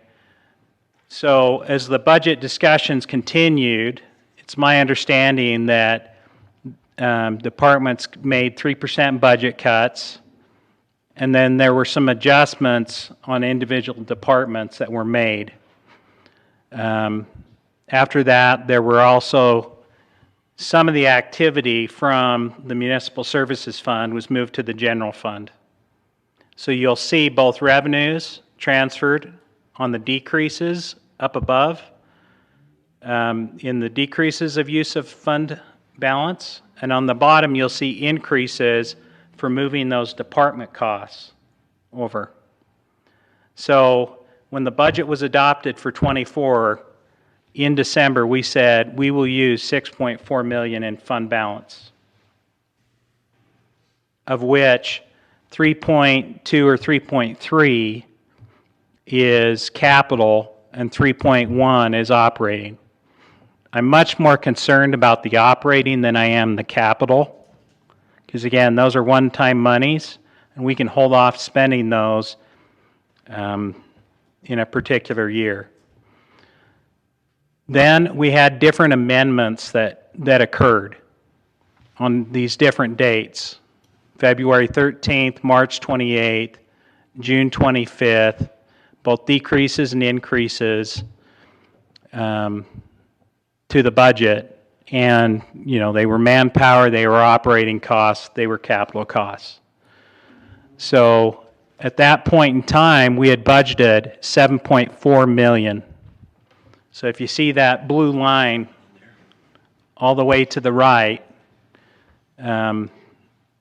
that's where we're at today on the current year. Okay, I'm much more concerned again about ongoing costs. So we've got that 3.5 million in ongoing operating costs. And if you annualize those figures when it comes to manpower and revenue, you basically have a gap of like 671,000. When it comes to the rural transportation grant, that was a one-time distribution from the state. So it pushes us up. We're basically around 5.4 million in use of fund balance, just for operating costs, just to start off the year if we really don't add anything to it. And then the different items I've gone through, you know, that specific manpower I've gone through, the market and merit increases along with retirement, FICA, insurance. That's kind of summarized for the ongoing operating costs or personnel costs that we have. And then we've got, you know, again, these capital costs that maybe we want to approve some amount, but not necessarily all. Go back a screen, will you? So if you're just talking about operating expenses and manpower, we were already sitting at 4 point something, and now we're going to add another 400. I'm saying we're, you know, we were at 3.5 plus the 432,000 in operating, so close to 4 million. And then we also had above and beyond that some of the, again, if you annualize the manpower costs, it's going to push that. You know, if we only budgeted for 6 months and now we're budgeting for a full year, you know, we had approximately 670,000 more in cost. So we're, you know, I would say we're closer to that 5 million, 5.5 million range when it comes to just ongoing before we consider market, merit, additional manpower, capital, and that's across all funds. You're talking about 9 million now, if you add these to that 5 million figure. Yeah, so, That's what right. That's the number I'm looking for. Those numbers are little. So, yeah, if you were basically at 5.4 plus the 1.4, put you at 6.8, plus 2.2, you're now at 9, almost 10 million in operating costs. And that's if you approved everything there too. Some of those positions we know we won't approve, but again, those are, you know, that's why part of this discussion on the budget is so difficult. You know, I don't know that necessarily, it may sway how much you consider increasing property taxes, but you know, it's significant. It's a sobering number. What is the, we've talked about this before, but via state statute, we have a maximum amount of reserve funds that we can hold. Yep. And part of this budget anticipates bringing that number down into compliance with what the state requires. What, can you give me the numbers that So, we're looking so at? in the general fund, it's 35% of your revenue plus a year worth of property tax. Okay? When we talk about reserve policy, if we move those monies, what the state requires is essentially if you exceed that 35%, you know, those are starting to be more of one-time monies that you'd want to use on a capital project as the economy goes up and down, right?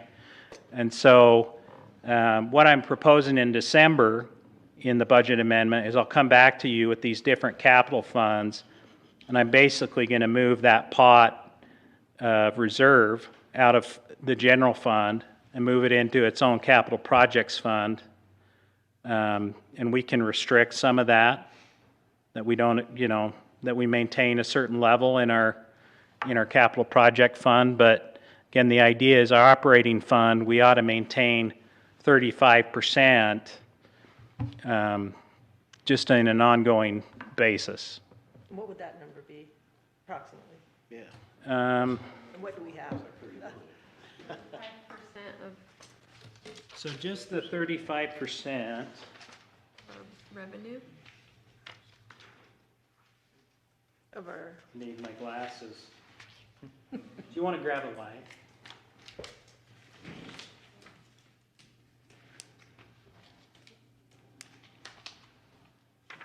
Get the, you can get the ones the on the can bottom. lights over the top of it. There we go. So we've got 59 million, but that's with, again, that 5.5 million roughly of surplus. So let's just say for ease of calculation, it's 54 million.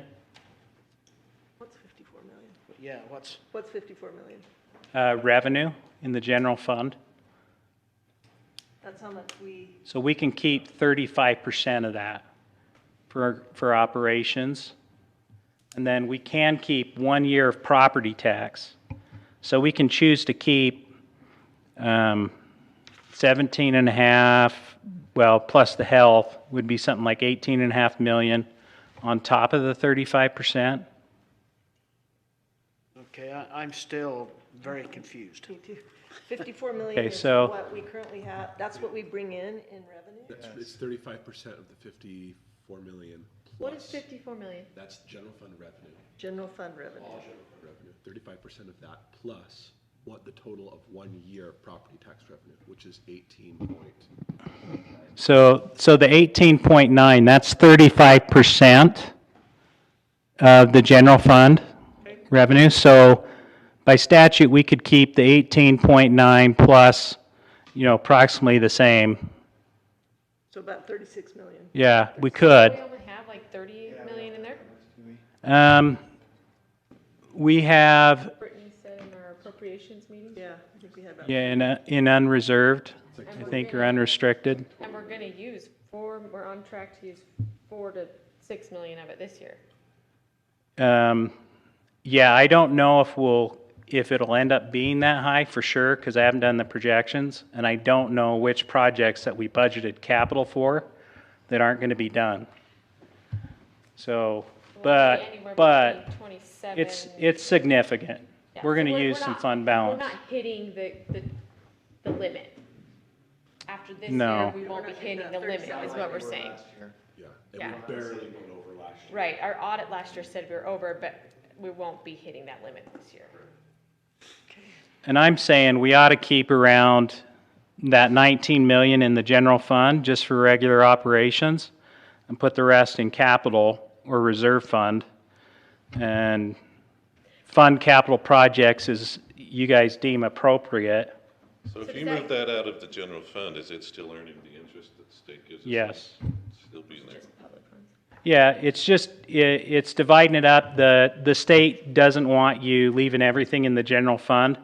Their thought is if you're leaving everything in the general fund and you have a huge amount that exceeds those balances, then you should be lowering your property tax.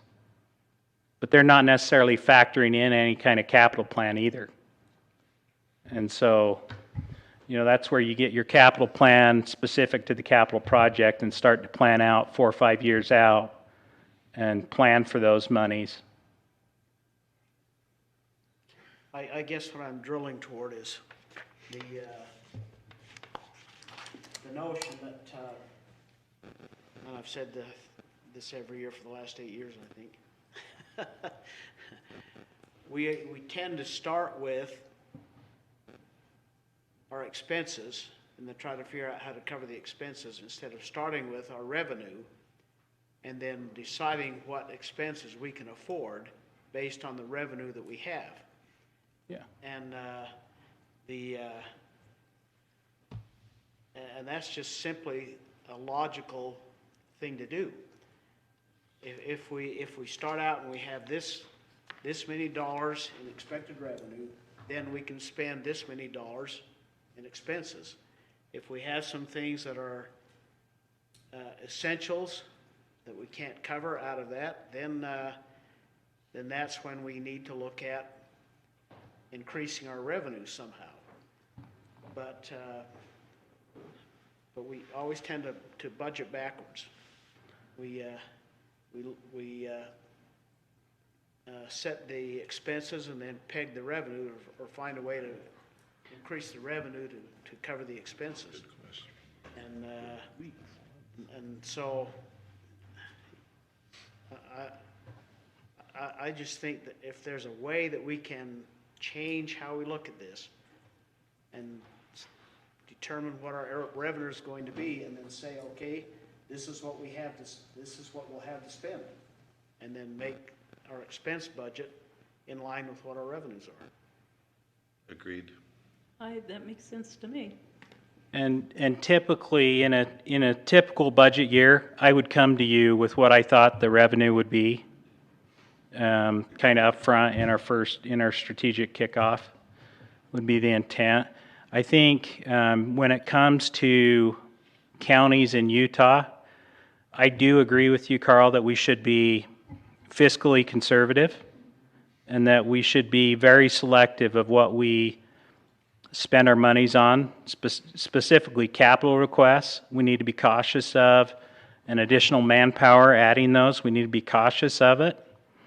When you consider all the different counties, Cache County is one of the lowest counties as far as the amount they charge for different revenues. I was just looking at this article over the weekend.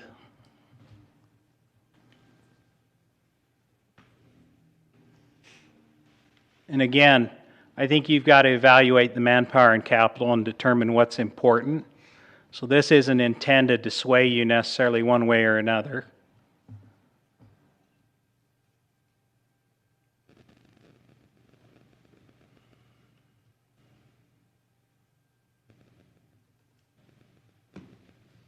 So this is put out, or was put out, by the Utah Taxpayers Association.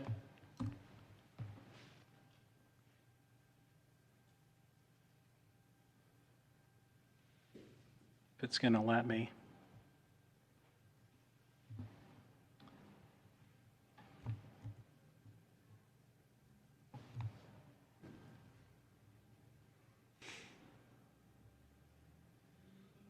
And I think our citizens expect us to be conservative with their money.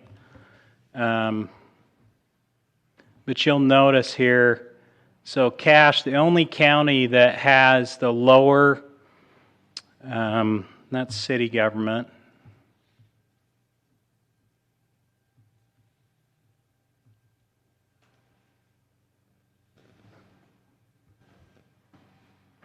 So this is Costa County government report they put out in 2023. You'll see that Washington charged about $403 per capita, and Cache was the next lowest. And so right now, when it comes to, and part of that could be dependent on the services those communities are providing. What do you say charged? What do you mean?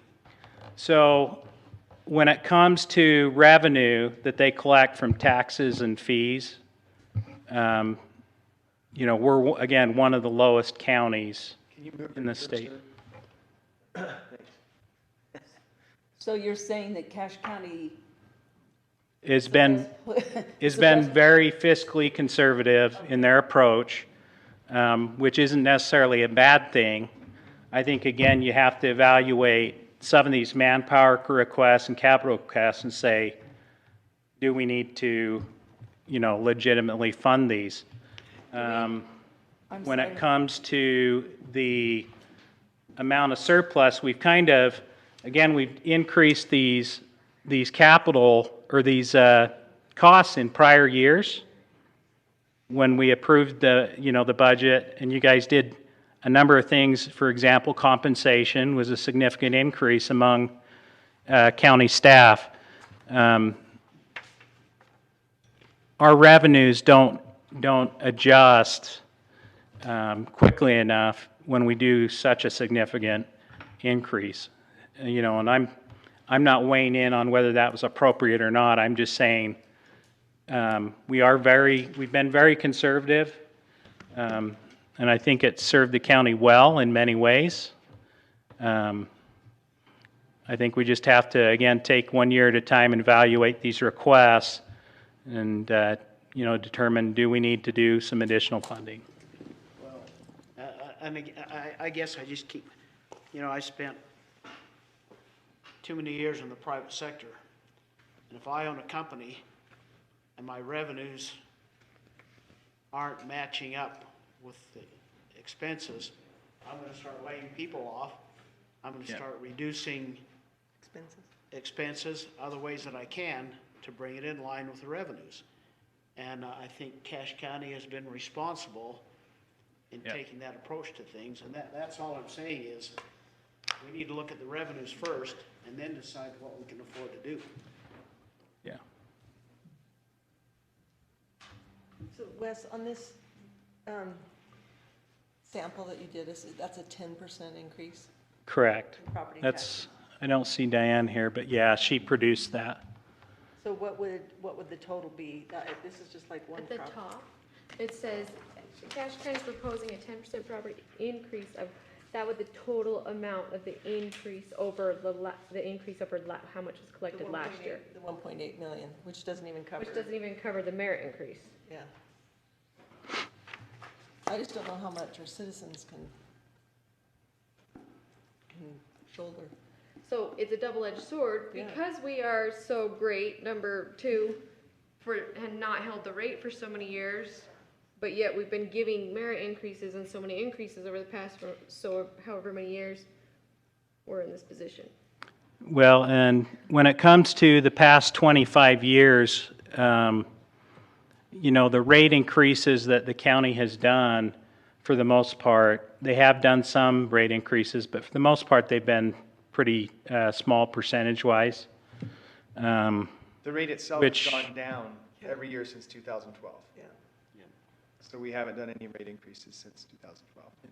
Yeah. And even then, the rate increase was very tiny. So We raised taxes in 2019, didn't we? Yeah. We just haven't had a tax increase in the last, since 2021. the rate since 2012 has not, it's gone down.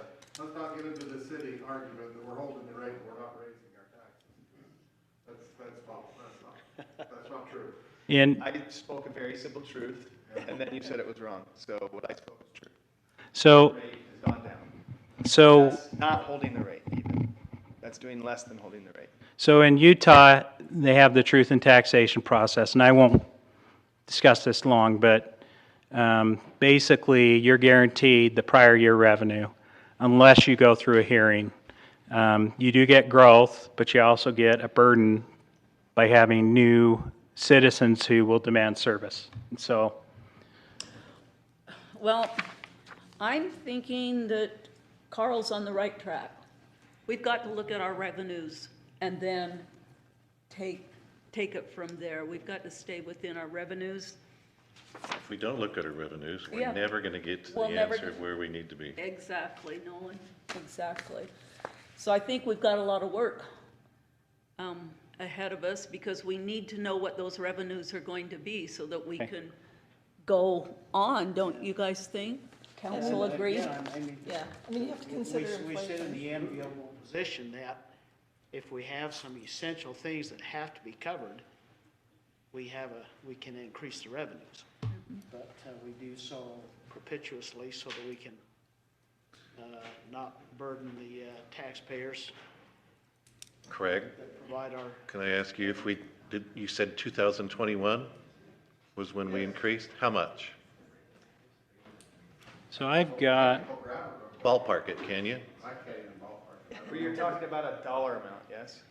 so, Well, I'm looking, if we're raising 10%, I'd like to see what we've done in past so that I understand where I'm at and going to this. For instance, we talked before in the Appropriations Committee, we see cities are raising taxes. Some are high. I mean, didn't I see a 14%? so I think Hiram did. So I think I've got, That would help so that we understand where we're hitting this, at least from my understanding. so Craig, while you grab that, I think I might have it in an Excel document already. Yeah, this is just very, very sobering. yeah, it is. To look at this. And, so so in 2021, they did a truth in taxation hearing. And we did one consecutively in years past, and they were small. Our problem is, again, to Carl's, we just haven't done it, and now we're in a pretty big deficit. Yeah. And we've kicked the can, we've kicked the can, and we've kicked the can, and at some point, we have to say, what services are we going to pay or not provide? But we haven't. We just kicked that can so many times that the can's beat up. Yeah, I don't disagree with what you're saying. We want to provide the needed services. Plus inflation, you have to consider that everything costs more to That's provide the the same big, level. yeah, that's the big elephant in the room. I can say one thing I'm super excited about, and I'm not joking, is the fact that we're looking so hard at these things. Every year, we're gonna get better and better at understanding both sides, both the revenues and exactly where they're coming from, and the expenditures and exactly where we're increasing. There are national standards on counties and their staffing, things like that per service, and we can look at those and say, wow, we're really under, we're generally probably gonna be under. Then we just need to have hard discussions with department heads every year and say, what can you or can't you do without that next, like, surveyor position, for instance? Just how badly do you really need it? And is there any way we can, are there any gives? Is there anything we can find that we just don't have to do maybe in the next year? So I'm really excited because we're looking more carefully and more carefully. We're gonna understand it better. Our process is gonna be better. And that's something we've already talked about, Wes and I, about really, no joke, taking January off. And then February, we're gonna start having some strategic planning meetings with everyone and really that budget process just will start earlier and earlier in the year so that we can get the council exactly what they need as soon as possible. You know, I think it'll be even better next year. And so these are the general fund. So this is not including the health part of the Portion. general fund. This is just the general operations, general fund rate. So this is the 2024 rate. The things again. Yeah. Bryce, So next this year. is the current Thank you. 2024 rate, 001037. That's the official rate? Yes. And then, so yeah, in 2019, so in 2019, the council raised the 2020 rate. So you see there was an increase in the rate from 2019 to 2020. Other than that, it has essentially gone down since, 2012. yeah. And Your values have gone up, which is Yes. what they're Yeah. saying true. As values goes up, the rate will go down because those entities, Right. being Cache County is getting guaranteed the same what we got last year because the values are going up. And I'm looking at all those fees because I want property tax to be the last thing we consider. But if you don't do property tax increases, all you're guaranteed, again, is the prior year revenue plus a growth piece, which that growth piece is burdened by new population And demand. Shift from commercial. Yeah. That has changed. We've had a centrally assessed change. We're no longer like telecoms. Again, those have been moved. Yeah. So there are other factors that are also happening that yes, that is there, but it's tighter. And how do you predict when the change is gonna go back to commercial, away from residential, or can you? Brett says in time it's gonna auto-correct a little bit. I mean, the housing just went up so fast and it wasn't, it was going up fast, but not at the same rate. I don't know. But in the same sense, if we're talking interest rate cuts, then housing is just gonna continue going up.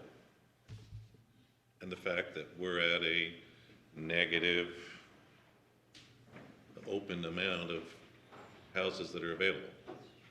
Well, this still doesn't tell us when they raised the rate in, It was 19. when the last time they held a It was 21. truth in tax hearing, what percentage did we go up? This still is not telling us that, Right. right? That we, sorry, Craig.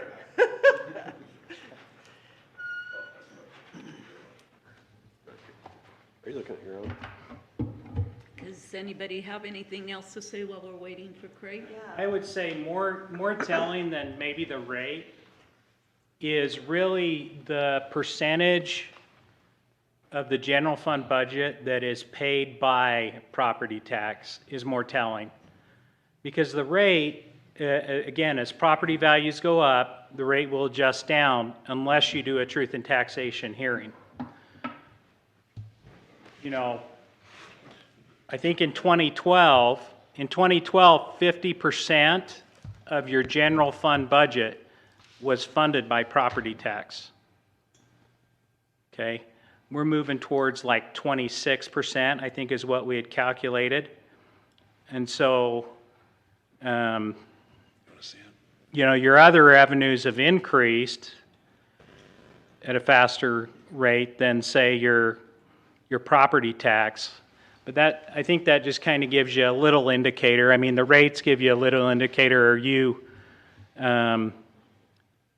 Are you funding enough towards your property tax to, again, and part of it, again, is dependent on the piece you decide you want as part of your budget.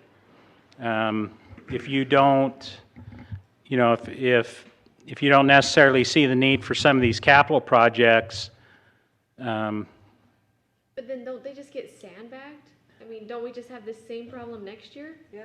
Because Well- then they come to us and say, hey, we need these. You didn't fund them last year. Yeah, we asked And I- for that 3 to 5% cut. I kind of view my job in finance as I'm supposed to be the impartial scorekeeper between department heads and council, and I'm just giving you the information to try to help you make a decision. I've said this before, I'll say it again. To me, our employees are our most valuable asset. I know that we're turning into a really tough time right now, but I think we need to take into consideration, you know, keeping good employees is going to be essential, because if we cut things so much in that way, then we run into a new training and costs that way. But I think that some of these positions that are being shown, we really, if they're not filled yet, you know, our big question is, do we fill them so that we can protect our employees that we already have? That's what I'm looking at. Yeah. I myself, and I don't know how the rest of you feel, I like Carl's idea. I want to see a list of revenues and then the expenses and see how we're going to fit those expenses in to fit those revenues. I don't know. How do you guys feel about it? Well, if we don't, then we're not conscious about a budget. Right. And So is there any way that you could get that up for us, Wes? Well, what I would say is, in the document I provided you, I've put together a 25 budget Okay. where I'm projecting what your 25 revenues will be. What I haven't done is I haven't projected where we'll be for 24. Okay. And so 25, you have basically projected revenues there in the general fund, along with your projected expenditures. And I haven't included, again, any of the manpower, any of the capital that we talked about today. But that excluded that? Yeah, so those items that were in orange and white for manpower are not in those expenditures yet. And none of the We haven't budgeted for those. And just to absolutely clarify, what about merit and market? That's not included either. And how does it balance? So How does it? it's like 5.5 million in use of surplus to balance.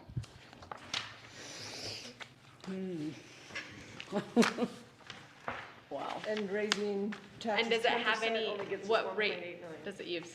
Crazy. So that, I haven't factored in any kind of property tax increase It's either. just using, That's just saying, at the current rate we're at, I'm projecting, based on growth, we'll be about here. But no change in the rate. You know, the rate would decrease. I haven't factored in any additional revenue in that projection. Or manpower. We just can't operate. Neil, Neil, did you want to say something? No, I just listening, and maybe I wasn't very, like, adamant about stating how important that, especially my interns for the maps.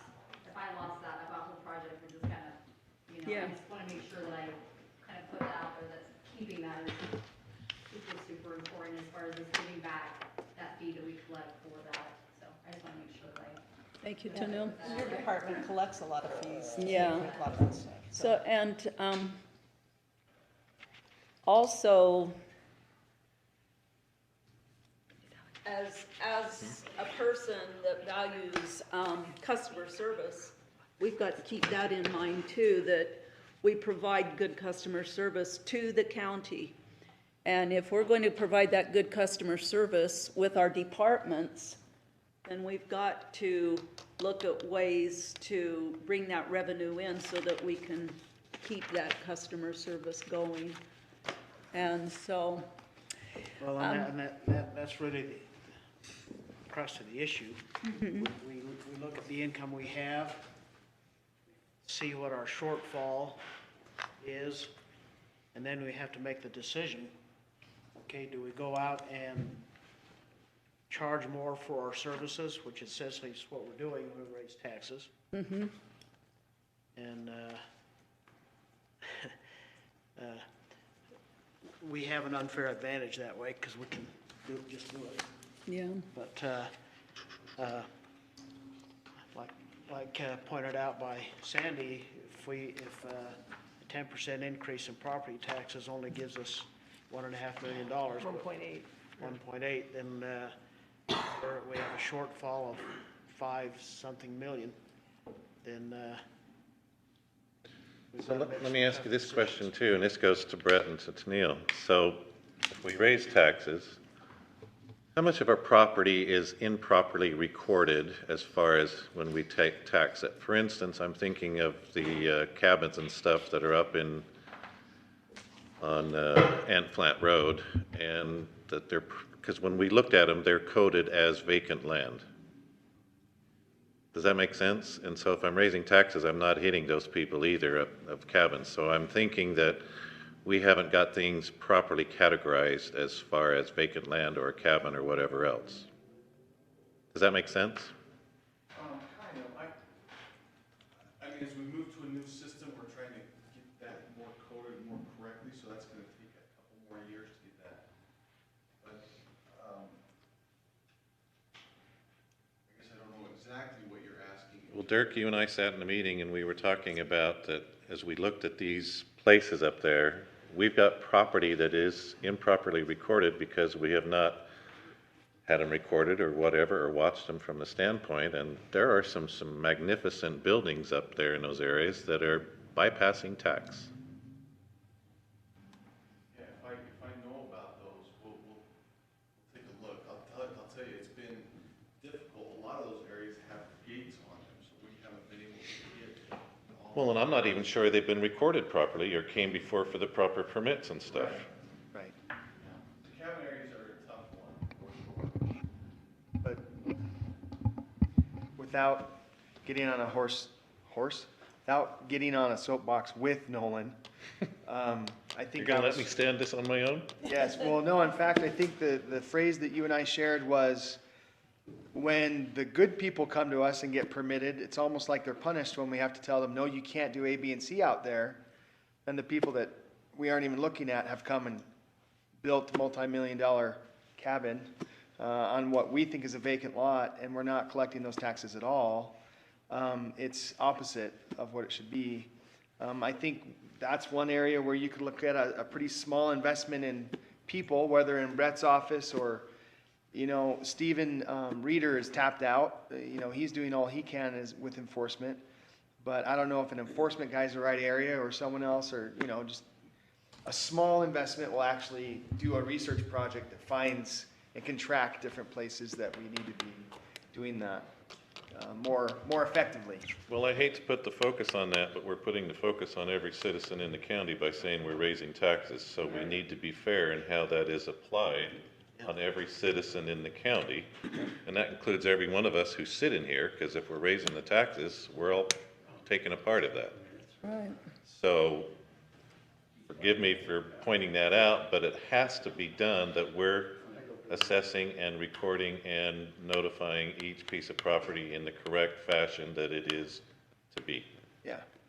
And I think my answer in thinking in all of this was that we just have to be better up front with watching and knowing what lots are out there, and when anyone starts to do improvement without going through the proper permitting, we contact them immediately and let them know, hey, these are some of the processes you need to be going through.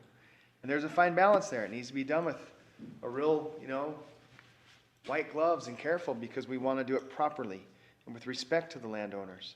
But by not saying anything, we're not applying the laws fairly.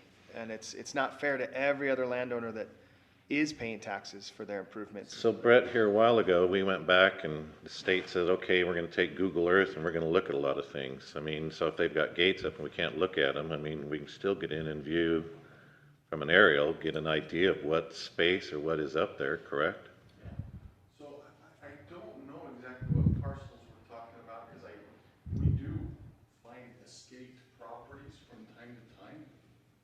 We didn't have a building, and we'll send them a corrected notice if it's brand new, if it's been a few years, we can send out a whole series. We can correct that if we know about it. So I'm not exactly sure which parcels we're missing. If we're missing something, we can correct it. Well, I think We back could in probably 19... point pretty easily to a few. Yeah, back in 1980, there was, I don't know how many subdivision plats approved in the 80s, and, I mean, there was quite a few that he was showing us on there, so. I don't know, I'm sitting here numb to the effect of how do we cover this, but I'm also saying, okay, if I'm gonna apply a percentage increase, I want it that everybody's pulling their fair share of this load, so. And yeah, I'm probably gonna get tomatoed on the way home, but. Well, honestly, that's another way of looking at the revenue side. Saying, are we missing anything? Well, that's what on I'm the trying to revenue say, side? because especially if we're gonna raise taxes, I'm missing 10% increase on what I'm missing and not Well, pulling in. A lot of those are second And they're homes. secondary so homes. isn't the Yeah, so we, That's the value. 100% value on that. Just as important as the money, it's the principle of government. We've got to be equitable with everyone. If there's people dodging the rules, it's our responsibility as the government entity to make them follow the rules.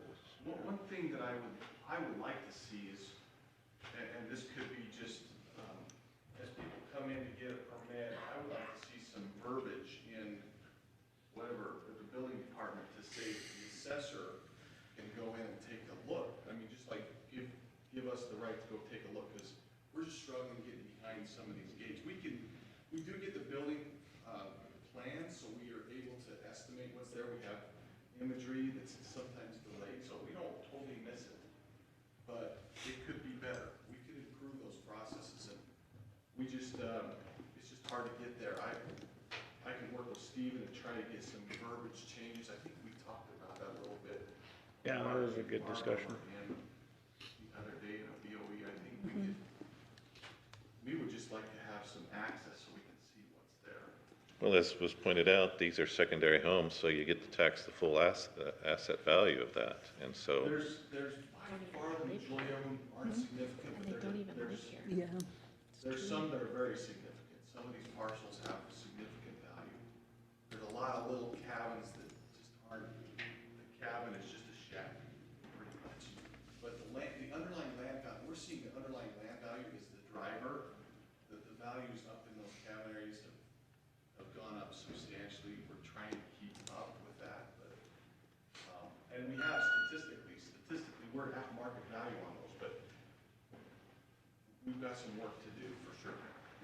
Well, I think the key point you brought out is as they come in to get permits. I don't know how many of these have Are done, getting permits. have done the proper permits, so, yeah. Okay, well, thanks. It's something we need to be aware of. Dirk maybe made the right comment when you misstated, they need to get on their high horse. Maybe we need to get horses for the assessor's office. You know, one thought that we had, when we had that big snow years, we thought, and we have to obey the trespassing laws to whatever they are, but,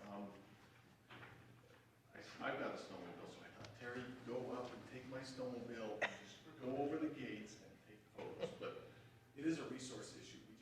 There's a lot of cabins, and, we just gotta dedicate more resources to it for sure, but, if you have specific ones that you're concerned about, we'll take a look at it, but. Is that something you could do over Google Earth and then just let them appeal if they want? We do. Try? We see it, we don't have Google, with our imagery, we spend quite a bit of money on imagery to get there, but we don't, the imagery is not quite as good in the cabin areas, because it's just, and that's a decision we made. If we wanna spend more money to get better imagery up in the cabin areas, we could do that. It's just a trade-off, how much money do we wanna spend? Well, I think we pulled 3 up, and I about passed out at the size of 2 of those 3. Right? I had to catch Nolan. He didn't want to say it. We're in the cabin? Where is it? Is it in? And Flat Road and everywhere back up in there. Mineral Point. Yeah. You know, it's amazing. Scare Canyon? Scare Canyon. Yeah. There's a vast area. I was with my brother back in some areas last week, and I thought I know this county pretty well. It's a vast area of. It's like a whole nother county. It is massive, what we've got back there. Now, I think because I'm staff and I don't get elected, I could probably say what is beneficial is that a lot of those owners actually aren't our residents. So we should be especially looking at every single parcel, because if they're from out of county and that's their second home, we really just need to be as vigilant as we should be, which is checking Hey everything. there, sure. Yeah. To get services in those cases, double or triple the cost of what it costs to provide services on the valley. Exactly. That's. Yeah, reality is we're already subsidizing the coverage. I actually couldn't believe it when we went over there, how many there were. There's I honestly was like, unbelievable amount. I had no idea. All these people had these facilities, these homes. All right, Craig, do you have some numbers for us? So I made a packet for each. Of course you did. So this shows the tax increase from 2016 to last year. But I point out, if you turn to 2022, which is a couple years in, 2022, we proposed a tax increase, but those that have been here in the council long enough know that we actually did not approve it. And so Thank you. the time before that would be 2020. 21 was the water district. That really is not us. But that tells you, you can see the rates, if you go back to 2020, the last time that the county did actually do an increase. But like in 2022, it doesn't mean that you're going to do this big amount. You can scale that back.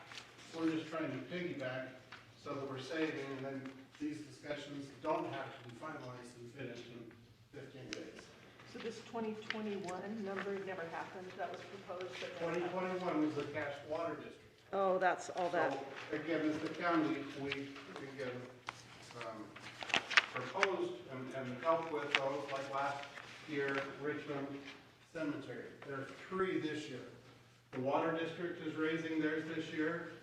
The county, depending on what it is, likely. Then there's a 3rd one that is going to. What about the school district bond? That comes in today School too, this district year is- too. is not. Oh, they're not? But I know. It won't show on the tax year as far as there. But if you go back, if you look at 2019 or 2020, that last spreadsheet that Wes provided, you can see the rate, you can see what the rate is and what it goes to. So there's your percentage increase. You can deduce by what that rate is. And the amount to an average. I just trying to find one that was about an average parcel. So in 2019, it went from .0016 to .0017. And some of these are like minuscule. 2019. So this is 20, let's go back one more year. Just so we're all looking at the same, I put the 19 up on the very top, it's also in here. You can see that right there. Okay. So it went from .0017 to 1.18. County though. Okay. And so the revenue that would increase is a very small $8.47. Historically, those have been the small increases that were done if you go back, but then we've had several years where we haven't had any. Well, and think on those tax increases, if they're done, you know, even say a 5% amount on a more regular basis, you know, you're not just collecting revenue for 1 year, you've collected it for 10 or 15 over time. And so, where we've done maybe some increases in recent years, it doesn't have the same impact that maybe one that was done 10 years ago would have, if that makes sense. The other piece that we need to consider, on page 21 of the financial document that I sent you in the budget. Sander gave today. What's that? They Sander gave us today. This one? Yes. They're not the page numbers. So, page 21, Where is it? you can see, and I'm not necessarily, I hope Rod doesn't feel like I'm calling him out in this meeting, because that's not my intent.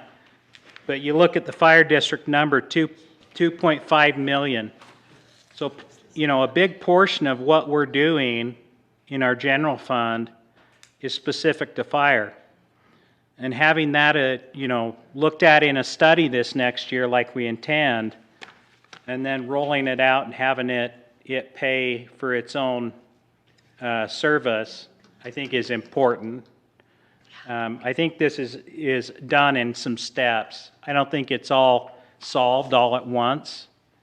But I do think you need to kind of consider, as you're evaluating this property tax increase, what are you going to do maybe next year when it comes to the fire district? You know, I want you to consider that as well. The other thing with counties, so much of their tax is made up of property tax and much less of sales tax compared to like cities. And so, you know, it's much more rigid in what we do and what we can do without, you know, if we're going to make the choice to do some of these ongoing costs, we really have to evaluate what are we doing with our revenues. Well, your point about the fire district, and if we pull it out of on the general fund, that only means we're looking somewhere else to gather that money, which is in the unincorporated county. Yeah. So we slapped them Well, not twice. necessarily the unincorporated. I mean, that's like Nibley and Hiram Yes, and but a Walsall. lot of it though. Yeah. Yeah, and we talked about this last year. And we've also talked about the need, and in fact, on the airport authority, we keep talking about raising fees at the airport, because the people who use the airport should be the ones paying for the airport, and the same thing holds true with people who are benefiting from the fire district should be paying for the fire district. Yep. And those communities that are already being taxed for fire protection shouldn't be paying double. Yep. For protection they don't receive. Agreed. Can I bring one other thing on my packet as you're looking? Only if it's good news. Well, market, you like markets. I like markets. Market's going up. So in this one example, this one went from 230,000. Where are you at? Hit the last page. On this one is now 409, and that was 2 years ago, so I'm sure it's higher than that now. But also, as you're comparing on my little sheet that went out, there's some legislation that changes. The estimated tax increase, make sure that you have to subtract on the old years. It didn't change. It's not an increase of $200. You have to take the difference of 241 and 253, so it's $11.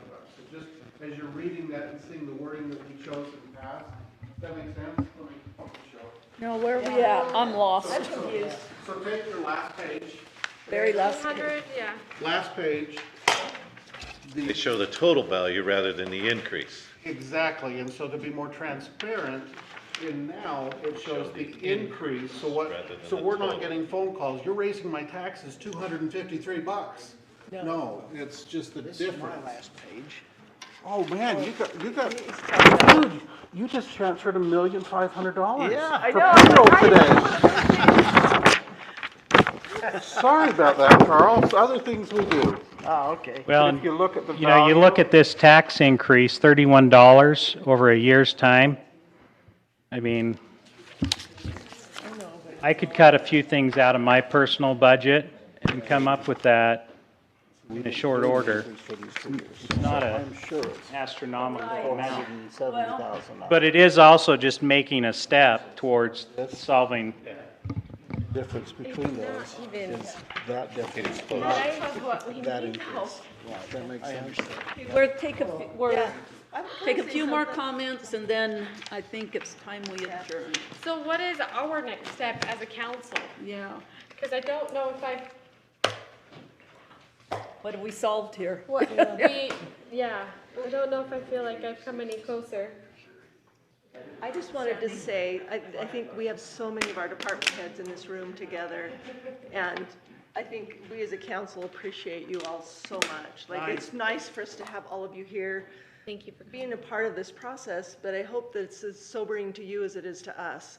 Like, I hope as you're doing your budgets that you keep in mind the responsibility that we have to our taxpayers. And I'm not saying you're not, I'm just saying, I'm glad you're here to see this, this process and see, it's kind of a difficult thing for us too. So, you know, if there's ways you can cut or things that you look at that, you know, just be careful with the things that we do. Thank you, Sandy.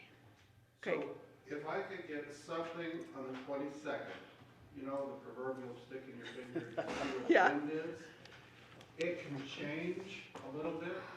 We have to go through the state, and I'm not giving you more time, or at least trying not to give you more time, because once the next one comes out, we've got to make something. So make your worst best. By the guess. 22nd of September. If you can, which is 15 days out. Okay. Thank That you. would be great, knowing that you can change it. If you had to change it, worst comes to worst, October 8th. But better off. Yeah, it's pretty tight, whether we can get it through the state, but I just share that all of these, and if you Well- have to have it, we probably can make it work, but.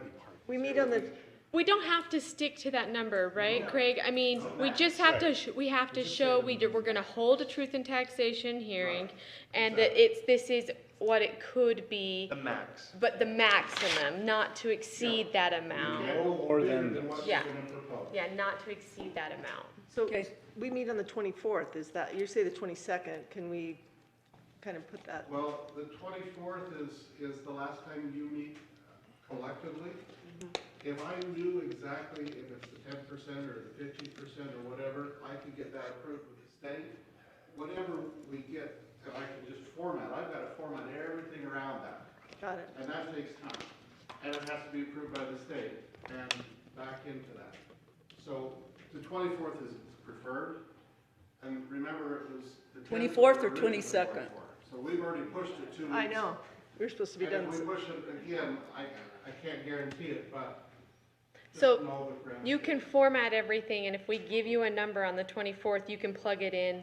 And then if it changes between then and the 8th, we can change it. Okay. We just have You're to very go through the generous. Thank you, state. Craig. All right. But at least I've got the wording, and I know that you're proposing a tentative Yeah. amount. Got it. So it's giving you a little bit of levity and not leeway. Could I just clarify? There is no levity here. Trust me, Yeah. none. What kind of action from the council has to happen to get you the number? And how many hearings? I think, would it be good to give you a week till the executive presents his budget? We've got And to then see maybe that. give him, Budget. We've got to see that. so it's basically what I've given you, I think, is probably 95% there. I don't want to speak for him, because based on the feedback I've gotten from him, that's what my understanding was, is that was Any of this, correct. or any of the merit, Correct. or insurance. Correct. And Hey. I would like to make one comment concerning the positions. And that is that it's because Wes has been given what he's been given in the statements of expenditure and estimated revenue, those are the last positions to be proposed. It's not necessarily best government practice to just cut the ones that were last proposed. They could be the most important. So I would say, That's why we asked for a ranking. and that's why, well, with the positions, we need to at least give the department heads a chance to say, if you don't want it to be the last one you proposed, what is it then? Can you move something around? Can you make any changes?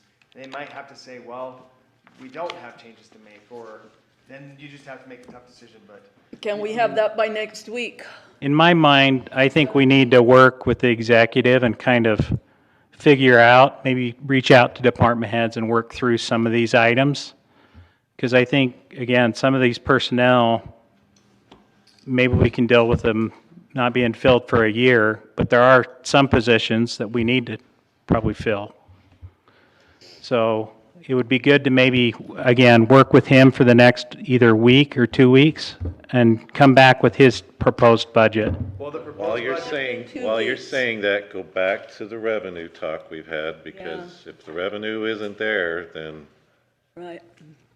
And Yep. if we're looking at a deadline for Craig, 2 weeks is too far out. We've got to have it by next week. no, we will present the executive's budget In, next week, and then it's Good. all yours. Okay. And I think as soon as we present it to you officially, you as a council, according to statute, could even adopt it next week.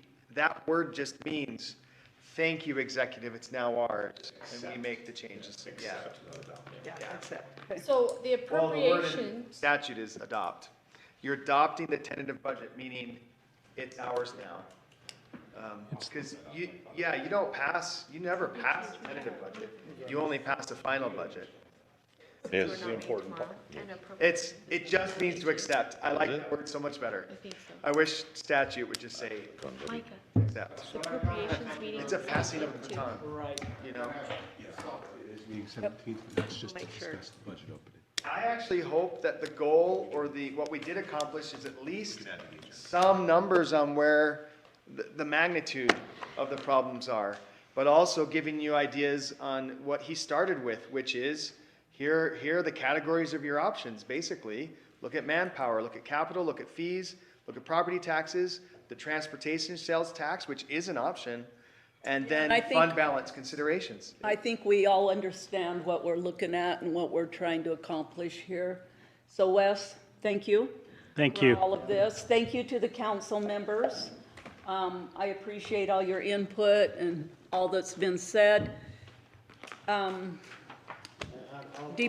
I'll second what Sandy said. Yeah. Thanks for everybody in the county. There's a reason why we are second best in the state, and I call that best. All right, We thank can you, be Carl. second best on money, but we're tops on people, so. Yeah, That's right. Yep, that's we are. right, that's Yep. right. Department heads, thank you. Appreciate all of you. Thank you. And we will